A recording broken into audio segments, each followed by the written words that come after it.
Hello, Bongbird family. So here I'm Nara Fatima. I hope you are doing well. So as you all know, यहाँ पर हम कर रहे थे first year BCom semester first का accounts and आज का टॉपिक है हमारा disclosure of accounting policies. Accounting policies क्या होती हैं उसके बारे में हम आज की वीडियो में पढ़ने वाले हैं। सो प्रीवियस वीडियोस में मैंने आपको सेमेस्टर फर्स्ट ईयर बीकॉम में क्या सिलेबस होता है, क्या पेपर पैटर्न होता है वो बताया था। सो जो सिलेबस हमने देखा था वही सिलेबस हम यहाँ पर सारा कंप्लीट करने वाले हैं। फर्स्ट वीडियो ऑलरेडी हम कर चुके हैं अकाउंटिंग स्टैंडर्ड की एंड ये हमारा सेकंड लेक्चर है जिसमें हम आज पढ़ेंगे अकाउंटिंग पॉलिसीज के बारे में। सो चलिए देखते हैं आज की वीडियो में हम क्या क्या टॉपिक्स पढ़ने वाले हैं। फर्स्ट है हमारा introduction and in meaning and nature of accounting policies, areas of different accounting policies, notes to account, disclosure of accounting policies, disclosure of change in accounting policies. So ये सारे टॉपिक्स हम आज की वीडियो में cover करने वाले हैं। सो चलिए स्टार्ट करते हैं इंट्रोडक्शन से एंड देखते हैं सबसे पहले इंट्रोडक्शन। फर्स्ट है इंट्रोडक्शन। अकाउंटिंग स्टैंडर्ड क्या है? Accounting standard 1 is issued by the Accounting Standard Board, the Institute of Chartered Accountants of India on disclosure of accounting policies, deals with the disclosure of significant accounting policies followed in the preparing and presenting financial statement. So देखो previous video में हमने accounting standards के बारे में पढ़ा था कि accounting standards क्या होते हैं। फाइनेंशियल स्टेटमेंट जो भी बिजनेस एंटरप्राइज होती है वो अपने अलग अलग फाइनेंशियल स्टेटमेंट्स बनाती हैं अलग अलग ईयर्स के। सो उसमें जो मेथड्स जो प्रिंसिपल्स यूज होते हैं वो हम अकाउंटिंग स्टैंडर्ड्स के हिसाब से देखते हैं। सो आपको जो जो अकाउंटिंग स्टैंडर्ड पढ़ने थे वो मैंने आपको प्रीवियस वीडियो में बताए थे। उसमें हमारा था अकाउंटिंग स्टैंडर्ड फर्स्ट। जो अकाउंटिंग स्टैंडर्ड फर्स्ट है वो हमारा किससे रिलेटेड है? अकाउंटिंग पॉलिसी से रिलेटेड है। So it means accounting standard first जो है अकाउंटिंग पॉलिसीज का वो हमें पढ़ना है यहाँ पर, ठीक है। सो यहाँ क्या बोले कि अकाउंटिंग स्टैंडर्ड फर्स्ट जो है वो अकाउंटिंग स्टैंडर्ड बोर्ड है उसने इशू किया है एंड किस लिए इशू किया है? Disclosure of accounting policies. और जो भी business firm financial statement prepare करने और प्रेजेंट करने के लिए जो भी अकाउंटिंग पॉलिसीज यूज करती हैं उनको डिस्क्लोज करना हम देखते हैं अकाउंटिंग स्टैंडर्ड फर्स्ट में। It may be noted that accounting standard is now mandatory for use by the companies listed on recognised stock exchange and other large commercials, industrial and business enterprise in the public and private sector। यहाँ पर क्या बोला गया है कि जो accounting standard है, so accounting standard अब क्या हो गया है? मैंडेटरी हो गया है। मैंडेटरी का मतलब कंपलसरी हो गया है, जरूरी हो गया है यूज करना किन कंपनीज के लिए? जो लिस्टेड है किसी भी स्टॉक एक्सचेंज में, ठीक है। जैसे कोई लार्ज कॉमर्शियल इंडस्ट्री है या फिर बिजनेस एंटरप्राइज है, चाहे वो पब्लिक हो या फिर प्राइवेट सेक्टर में हो, ठीक है। सो उनके लिए अकाउंटिंग स्टैंडर्ड को यूज करना मैंडेटरी है। And the next accounting standard are intended to apply only to item which are materials। So देखो accounting standard जो होते हैं वो हमारे कहाँ पर अप्लाई होते हैं? जहां पर हम आइटम को मटेरियल लें। अब मटेरियल में क्या चीज हो सकती है? वो कुछ भी हो सकता है। सो मटेरियल जहां होगा वहीं हम अकाउंटिंग स्टैंडर्ड को यूज करेंगे। देन नेक्स्ट पॉइंट है हमारा meaning and nature of accounting policies. क्या मतलब होता है अकाउंटिंग पॉलिसीज का एंड क्या नेचर होता है? Accounting policies are the specific accounting principles and methods of applying those principle adopted by the enterprise in preparation and presentation of financial statement. अब देखो फाइनेंशियल स्टेटमेंट क्या होते हैं कि कोई भी बिजनेस फर्म है, जैसे मान लो यहाँ पर एक ABC लिमिटेड है, ठीक है। अब उस ABC लिमिटेड में जो भी ऑपरेशन चल रहे हैं, जो भी एक्टिविटीज हो रही है वो सारी क्या हो रही हैं एंड उसमें जो भी P&L अकाउंट या फिर जो भी बैलेंस शीट बनती है वो उसके फाइनल अकाउंट्स होते हैं। उससे क्या पता चलता है कि उस बिजनेस फर्म में क्या चल रहा है, ठीक है, उसकी फाइनेंशियल पोजीशन क्या है। सो अकाउंटिंग पॉलिसीज बेसिकली क्या है? ये एक स्पेसिफाइड अकाउंटिंग प्रिंसिपल है या फिर हम कह सकते हैं कि मेथड है जो भी प्रिंसिपल है उनको किस तरीके से अप्लाई करना है, ठीक है। जो प्रिंसिपल बनाए जाते हैं बिजनेस फर्म्स के लिए एंड जो मेथड्स बनाए जाते हैं उनको किस तरीके से अप्लाई करना है फाइनेंशियल स्टेटमेंट को प्रिपेयर करने और उसको प्रेजेंट करने के लिए, ठीक है। Example to depreciate fixed asset on company over a period of time is accounting policy and which method should follow to depreciate the asset.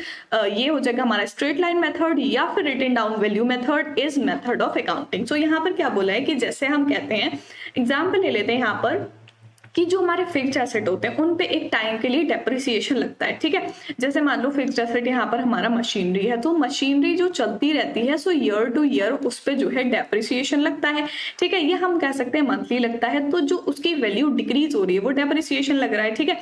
अब जो डेप्रिसिएशन उस पर लग रहा है वो क्या है? वो अकाउंटिंग पॉलिसी है।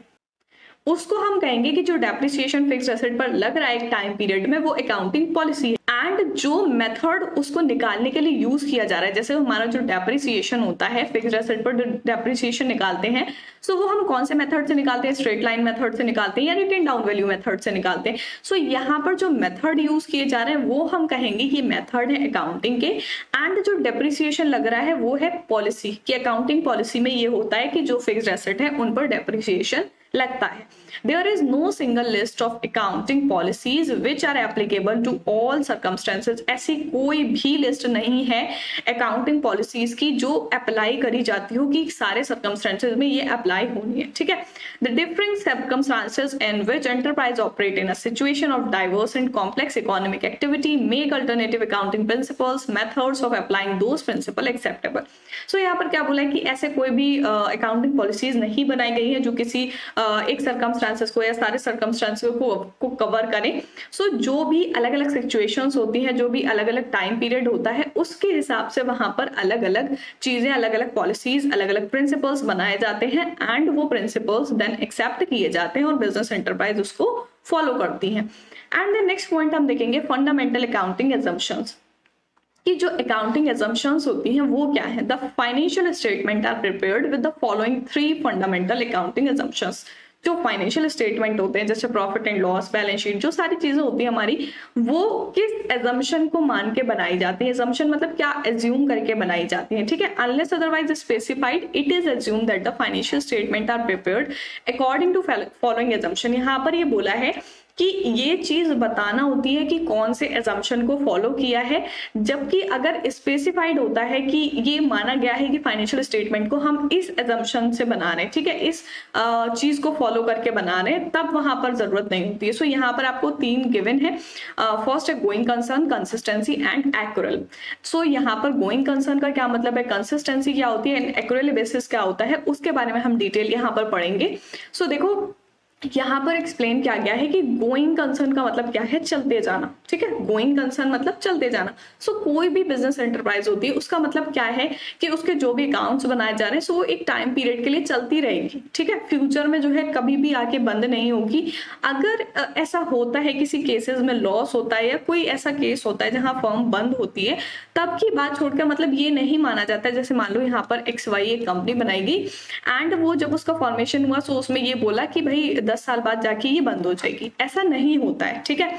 सो गोइंग कंसर्न क्या है वो देख लेते हैं। The enterprises normally viewed as going concern. जो एंटरप्राइज है उसको हम नॉर्मली कैसे देखते हैं कि गोइंग कंसर्न मतलब चलती रहेगी, that is continuing in operation. इसका मतलब क्या है कि कंटिन्यूइंग इन ऑपरेशन, ऑपरेशंस जो है उसमें जो भी एक्टिविटीज हो रही है वो कंटिन्यू रहेंगी, ठीक है, for a possible future. Future में जो भी टाइम पीरियड रहेगा उसके लिए ये कंटिन्यू चलता रहेगा। It is assumed that enterprise has neither the intention nor the necessity of liquidation or of curtailing materially the scale of operation। So देखो कोई भी इंटरप्राइज है, सो उसमें ये माना जाता है, ये अज्यूम किया जाता है कि कोई भी बिजनेस फर्म की ये इंटेंशन नहीं होती है कि उसकी बिजनेस फर्म जो है वो लिक्विडेट हो, बंद हो, ठीक है।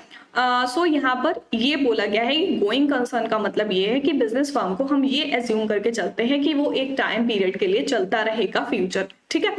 देन नेक्स्ट है कंसिस्टेंसी। कंसिस्टेंसी का मतलब क्या है, लगातार। It is assume that accounting policy are consistent from one period to another. इसका मतलब क्या है, जैसे मान लो कि यहाँ पर हम बात करें 2020 की, ठीक है। 2020 में अगर बिजनेस फर्म में जो भी अकाउंटिंग पॉलिसीज लगाई गई, जो भी स्टैंडर्ड फॉलो किए गए, ठीक है, वो सारी चीजें लगाई। 2020 से 21 तक वो सारी चीजें फॉलो की गई। अब जब 2021 से 22 ईयर आएगा तो उसमें भी सेम वही चीजें फॉलो करना है, वहां कुछ भी चेंज नहीं होगा, ठीक है। सो ये मान के चला जाता है, ये एज्यूम किया जाता है कि जो भी अकाउंटिंग पॉलिसीज हैं वो कंसिस्टेंट रहेंगी एक पीरियड से दूसरे पीरियड तक। मतलब अगर आपने इस साल में वो अकाउंटिंग पॉलिसी फॉलो की है, देन नेक्स्ट ईयर भी वही फॉलो करनी है and then next year follow करनी, इसी तरीके से वो कंसिस्टेंट चलती रहेगी। नेक्स्ट है accrual. Revenue and cost are accrued. जो भी रेवेन्यू या कॉस्ट होता है वो एक्रू होता है, that is recognised as they are earned और incurred and not as money is received or paid and recorded in the financial statement of the period to which they relate. It is mandatory to disclosure if the above mentioned assumption are not followed. So यहाँ पर क्या बोला है, accrual का मतलब क्या होता है कि जो भी रेवेन्यू है वो रिसीव हो गया है, जो जो भी कॉस्ट है वो लग गई है, बट यहाँ पर क्या हुआ है कि मनी रिसीव नहीं हुई है एंड पे नहीं हुई है। ठीक है, जैसे मान लो कि जैसे यहाँ पर हम डेटर्स की बात करें, सो डेटर्स में क्या होता है कि सेल हो गई है बट हमें पेमेंट नहीं हुआ है। ठीक, इसी तरीके से रेवेन्यू है एंड कॉस्ट होती है। ठीक है, सो उसमें क्या है, एक्रू का मतलब यहाँ पर ये है कि अर्न हो गया या इनकर्ड हो गया है बट पेड नहीं किया है अमाउंट, या फिर रिसीव नहीं हुआ है। सो ये चीजें जो होती हैं ये फाइनेंशियल स्टेटमेंट में रिकॉर्ड करना जरूरी होता है। ठीक है, एंड यहाँ पर क्या बोला है कि ये मैंडेटरी है कि अगर कोई भी चीज ऐसी फॉलो नहीं की गई है तो इसको डिस्क्लोज करना। ठीक है, एंड नेक्स्ट पॉइंट है areas of different accounting policies. Accounting policies जो होती हैं वो किस किस एरिया में लगती हैं। ठीक है, मेथड ऑफ डेप्रिसिएशन, जैसे अभी हमने एग्जांपल लिया, डिप्लेशन एंड अमोर्टाइजेशन, इसमें लगता है हमारा जो भी अकाउंटिंग पॉलिसीज है क्या क्या मेथड्स लगेंगे। Treatment of expenditure during construction, जब कंस्ट्रक्शन होता है उसके दौरान जो भी एक्सपेंडिचर, जो भी खर्चे होते हैं उसमें लगता है। Conversion and translation of foreign currency item, foreign currency item को जब डोमेस्टिक करेंसी में चेंज करते हैं तब होता है। वैल्यूएशन ऑफ इन्वेंट्री, जब स्टॉक का या इन्वेंट्री का वैल्यूएशन होता है। गुडविल का ट्रीटमेंट करते हैं, या फिर वैल्यूएशन ऑफ इन्वेस्टमेंट, जो इन्वेस्टमेंट की है उसका वैल्यूएशन होता है। Treatment of retirement benefit, retirement benefit क्या हो जाएंगे, जैसे प्रोविडेंट फंड होता है, ग्रेचुटी फंड होता है। ठीक है, so recognition of profit and long term contract, जो भी लॉन्ग टर्म कॉन्ट्रैक्ट होते हैं उन पर जो प्रॉफिट रिकॉग्निशन होता है वो आ जाएगा। वैल्यूएशन ऑफ फिक्स्ड एसेट, जब फिक्स्ड एसेट का वैल्यूएशन होता है। Treatment of contingent liability, so in areas में हमें जो है अकाउंटिंग पॉलिसीज की जरूरत होती है, अकाउंटिंग पॉलिसीज इसमें फॉलो की जाती है। नोट्स टू अकाउंट क्या होता है, नोट्स टू अकाउंट देख लेते हैं। Notes to account are the explanation given by management about the items in the financial statement, that is profit and loss account या फिर बैलेंस शीट। देखो जो हमारे फाइनेंशियल स्टेटमेंट होते हैं वो क्या होते हैं, प्रॉफिट लॉस अकाउंट या फिर बैलेंस शीट। सो उसमें क्या बोला गया है कि नोट्स टू अकाउंट, यहाँ पर क्या है, नोट्स टू अकाउंट एक तरीके की एक्सप्लेनेशन है जो कौन देता है, मैनेजमेंट देता है कि क्या क्या आइटम्स उन फाइनेंशियल स्टेटमेंट में लगाए गए। ठीक है, जैसे प्रॉफिट एंड लॉस में हम डेप्रिसिएशन लगाते हैं। ठीक है, सो वो डेप्रिसिएशन कौन लगाएगा, वो डेप्रिसिएशन क्या मशीनरी चल रही है, कौन सी मशीनरी चल रही है, वो कितने टाइम से चल रही है, उसमें कितना टाइम हो गया है, कितना डेप्रिसिएशन लग रहा है। सो वो हम दिखाते हैं प्रॉफिट लॉस अकाउंट में। एंड वो सारी चीजें कौन बताएगा, जो मैनेजमेंट है, वो उस चीज की जो एक्सप्लेनेशन देता है, जो पॉइंट्स बना के देते हैं, वो नोट्स टू अकाउंट कहलाते हैं। The management of institute has to give more explanation and information as regard item give in P&L account, balance sheet and any other item in the way of notes to account. यहाँ पर बोला है कि management जो होता है सो वो क्या करता है और एक्सप्लेनेशन देता है, इंफॉर्मेशन देता है किसके रिगार्डिंग, जो भी प्रॉफिट लॉस अकाउंट है, जो भी बैलेंस शीट है, या फिर कोई और नोट्स टू अकाउंट का तरीका है।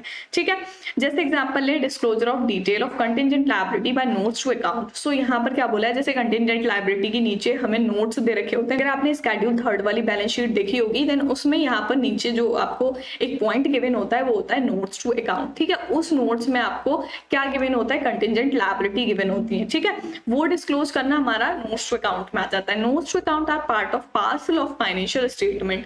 हम कह सकते हैं कि जो हमारे नोट्स टू अकाउंट है वो फाइनेंशियल स्टेटमेंट के पार्सल का एक पार्ट है। ठीक है, एंड नेक्स्ट पॉइंट हम देखेंगे disclosure of accounting policies. Accounting policies का क्या डिस्क्लोजर होता है, कैसे होता है। To ensure proper understanding of financial statement it is necessary that, मतलब जो फाइनेंशियल स्टेटमेंट है उनकी प्रॉपर अंडरस्टैंडिंग को इंश्योर करने के लिए क्या जरूरी होता है, ये जरूरी होते हैं कुछ पॉइंट्स, वो हम देख लेते हैं।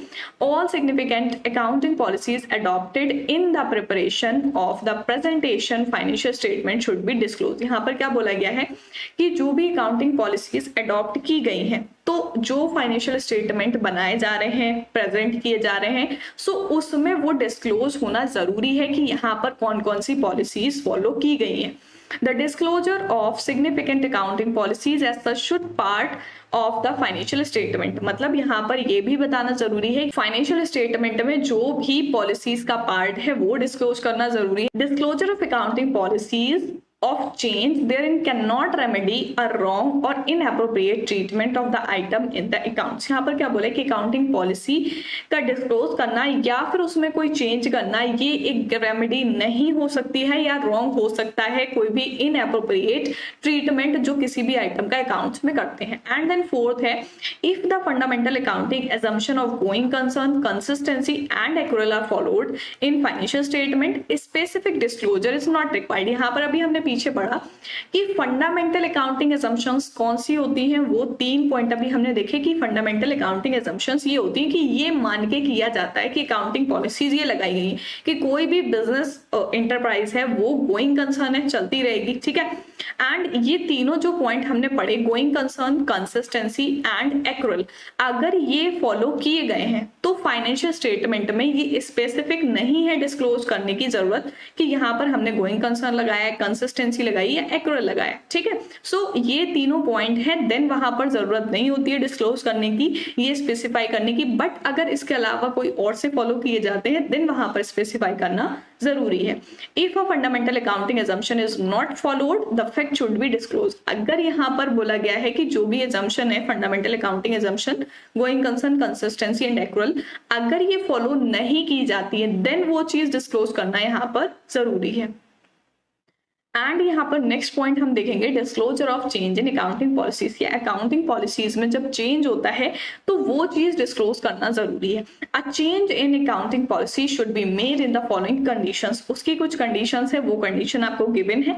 Adoption of different accounting policies required by statute और compliance with an accounting standard. जो भी अलग अलग अकाउंटिंग पॉलिसीज अडॉप्ट की जाती हैं सो उसमें अकाउंटिंग स्टैंडर्ड का होना जरूरी है। It is considered that change would result in more appropriate presentation of the financial statement. की जो भी चीजें चेंज की गई, पहले जो अकाउंटिंग पॉलिसी यूज कर रहे थे सो उससे चेंज करके अगर दूसरी अकाउंटिंग पॉलिसी यूज कर रहे हैं देन वो उससे ज्यादा एप्रोप्रिएट होनी चाहिए फाइनेंशियल स्टेटमेंट को प्रेजेंट करने के लिए। In case if there is change in accounting policies the following information must be disclose. अब देखो, अगर अकाउंटिंग पॉलिसीज कोई भी बिजनेस एंटरप्राइज चेंज करती है देन वहां पर ये इन्फॉर्मेशन डिस्क्लोज होना जरूरी है। Any change in accounting policy which has material effect in the current period, कि करंट पीरियड में जो भी मटेरियल इफेक्ट है वो उसका अगर कोई चेंज होता है अकाउंटिंग पॉलिसीज में देन वो शो करना। एंड सेकेंड है which has material effect in current period. Material effect जिसका करंट पीरियड में, the amount by which any item in the financial statement is affected by such change should also be disclose to the extent ascertainable. जितना ascertain कर सके कि financial statement में जो चीजें change हुई, जो आइटम अफेक्ट हुए अकाउंटिंग पॉलिसीज को चेंज करने से, सो वो चीज इसमें डिस्क्लोज करना जरूरी है। सो ये थी हमारी आज की वीडियो एंड ये है हमारे कुछ MCQ related to the lecture. आज की वीडियो में हमने पढ़ा अकाउंटिंग पॉलिसीज के बारे में। सो अगर आपने लेक्चर अच्छे से देखा है देन आपको पता होगा क्वेश्चंस का आंसर क्या है। सो स्टार्ट करते हैं यहाँ पर हमारे MCQ. Accounting policy is, accounting policy क्या है? Accounting postulate, accounting convention, accounting standard या स्पेसिफिक अकाउंटिंग प्रिंसिपल और method chosen by management out of permissible alternatives. So अभी हमने पढ़ा क्या है अकाउंटिंग पॉलिसी, एक अकाउंटिंग प्रिंसिपल या मेथड जो कोई भी मैनेजमेंट या एंटरप्राइज चूज करती है, ठीक है। So the option number 4 is correct. And the next example of accounting policy is, accounting policy का एग्जांपल क्या हो जाएगा? एग्जांपल अभी हमने लिया था method of depreciation chosen by management, separate entity concept, balance sheet, standard audit. So इसमें option number 1 is correct. जो डेप्रिसिएशन का मेथड चूज करते हैं मैनेजमेंट, वो एग्जांपल हो जाएगा अकाउंटिंग पॉलिसी का। एंड देन थर्ड है RPC limited follows a written down value method of depreciating machinery year after year due to. अब देखो यहाँ पर बोला है कि एक आरपीसी लिमिटेड कंपनी है वो written down value method use करती है डेप्रिसिएशन के लिए मशीनरी पे, ठीक है। अब बोला है कि ईयर आफ्टर ईयर, मतलब साल जो भी उसके लग रहे हैं फर्स्ट ईयर सेकंड ईयर, सो वो रिटन डाउन वैल्यू मेथड ही यूज कर रही है। इट मींस यहाँ पर हमारा क्या हो जाएगा? कंपैरेटिबिलिटी, कन्वीनियंस, कंसिस्टेंसी या ऑल ऑफ द अबव। सो यहाँ पर आ जाएगा option number 3 is correct. Consistency, consistency का मतलब क्या होता है कि एक ही चीज जब बार बार फॉलो करनी होती है, हर साल वही फॉलो करना होता है, देन वो होती है कंसिस्टेंसी। एंड देन नेक्स्ट है a change in accounting policy is justified. यहाँ पर बोला है कि जो भी अकाउंटिंग पॉलिसी में चेंज होता है वो जस्टिफाई होता है to comply with accounting standard, to ensure more appropriate presentation of financial statement of the enterprise, to comply with law, all of the above. So option number 4 is correct. यहाँ पर सारी चीजें हमारी आ जाएंगी। And here is some more questions. The cost of a small calculator is accounted as an expense and not shown as asset in the financial statement of the business entity due to. यहाँ पर क्या बोला है कि एक छोटा सा calculator था जो अकाउंटेड किया गया था एक एक्सपेंस की तरह, बट बैलेंस शीट में शो नहीं हुआ है। बैलेंस शीट क्या है हमारी, यहाँ पर फाइनेंशियल स्टेटमेंट है। फाइनेंशियल स्टेटमेंट को एसेट की तरह वो नहीं दिखाया गया है, तो वो किस वजह से नहीं दिखाया गया है? Materiality concept, matching concept, periodicity concept या फिर कंजर्वेटिज्म कॉन्सेप्ट। सो यहाँ पर आ जाएगा मेटेरियलिटी कॉन्सेप्ट। एंड नेक्स्ट है हमारा, it is generally assume that business will not liquidate in the near possible future because of. Business को ये मान के चलते हैं, ये एज्यूम करके चलते हैं कि वो फ्यूचर में चलता रहेगा, ठीक है। सो वो किसकी वजह से होता है, कौन से कॉन्सेप्ट की वजह से होता है? पीरियोडिसिटी, मेटेरियलिटी, मैचिंग या going concern. So here is option number 4 is correct, going concern, ठीक है। And the next, the accounting concept requiring the practice of crediting closing stock to trading account. यहाँ पर बोला कि अकाउंटिंग कॉन्सेप्ट को जरूरत होती है ये प्रैक्टिस करने की कि जो भी क्लोजिंग स्टॉक है वो ट्रेडिंग में क्रेडिट होगा। सो ये किस में आता है, गोइंग कंसर्न, कॉस्ट या फिर मैचिंग या all of the above. So इसमें भी हमारा गोइंग कंसर्न आ जाएगा। And the next, accounting principles are generally based on. Accounting principles जो होते हैं वो किसके बेस पर होते हैं? Practicability, subjectivity, convenience in recording, all of the above.